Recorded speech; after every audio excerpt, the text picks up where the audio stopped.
করেন আপনার কাছে 5টি আইকন আছে, আপনি চাইলে একদম হাতে হাতে ধরে ধরে সবগুলোকে জায়গা মতো বসাতে পারেন। এখন এতে ঝামেলা হচ্ছে অনেক সময় লাগে, প্লাস হয়তো একদম অ্যাকুরেট হয় না। সো এক্ষেত্রে সিম্পল একটা সলিউশন হচ্ছে সবগুলো প্রথমে আপনি মাউস দিয়ে ড্র্যাগ করে সিলেক্ট করবেন, তারপর উপরে দেখেন গ্রাফিক টুলস ফরম্যাট নামে একটি ট্যাব আছে, সেটি সিলেক্ট করুন। তার ঠিক ডানেই পাবেন অ্যালাইন টুল, অ্যালাইন টুলটা সিলেক্ট করুন। এরপর দেখবেন align left, centre, right, top, middle, bottom, distribute horizontally, vertically, অনেকগুলো অপশন আছে। সো এখানে আমি চাচ্ছি একদম মাঝখান বরাবর, মিডল বরাবর সবগুলো অ্যালাইন্ড হয়ে যাক, সাজানো হয়ে যাক। তো আমি অ্যালাইন মিডল দিলাম, সবগুলো মাঝখান বরাবর মিডল অনুযায়ী অ্যালাইন্ড হয়ে গেল। এখন দেখবেন যে কতগুলো কাছাকাছি আছে, কতগুলো দূরে দূরে আছে। আমি চাচ্ছি সবগুলো সমান দূরত্ব থাকবে, সো আমি সমান দূরত্বে ডিস্ট্রিবিউট করতে চাচ্ছি। সো সবগুলো আবার সিলেক্ট করব, অ্যালাইন টুল, ডিস্ট্রিবিউট হরিজন্টালি, বুম, আমাদের সবগুলো হরিজন্টালি ডিস্ট্রিবিউটেড হয়ে গেল।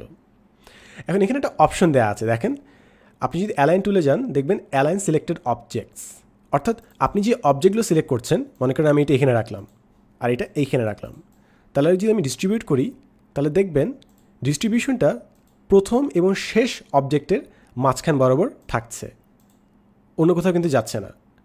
এখন আমি মনে করেন সবগুলো সিলেক্ট করলাম, অ্যালাইনে যেয়ে অ্যালাইন টু স্লাইড দিলাম, তারপর যদি আমি ডিস্ট্রিবিউট হরিজন্টালি দিই তাহলে পুরো স্লাইড বরাবর আমাদের কিন্তু ডিস্ট্রিবিউশন হয়ে গেল।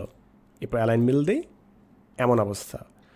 আপনি যখন ডিস্ট্রিবিউট অ্যাকর্ডিং টু স্লাইডও দিয়ে দিবেন, অর্থাৎ অ্যালাইন টু স্লাইড, তখন আপনার প্রথম অবজেক্ট থেকে স্লাইডের বাম পাশের যে ডিস্টেন্স এবং শেষ অবজেক্ট থেকে স্লাইডের ডান পাশের যে ডিস্টেন্স ওটাও সমান হবে। সো পুরো স্লাইড জুড়ে আপনার ইকুয়াল ডিস্টেন্স মেনটেন করবে।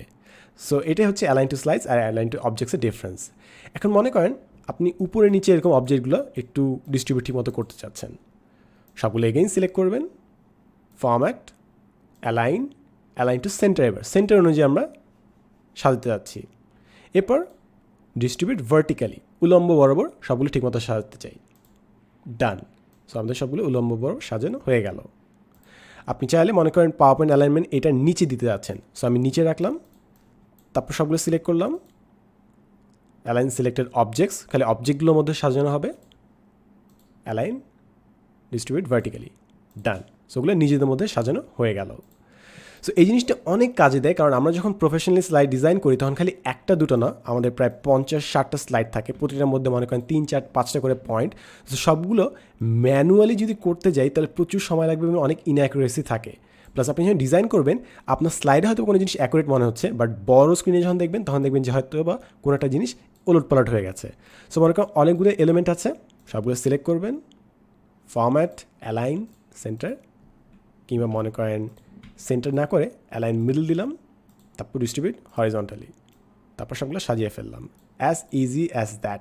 হোপফুলি এরপর থেকে যখনই আপনার অনেকগুলো আইটেম থাকবে আপনার পাওয়ার পয়েন্টে সেই আইটেমগুলো সাজানো অনেক সিম্পল এবং ফাস্ট হয়ে যাবে।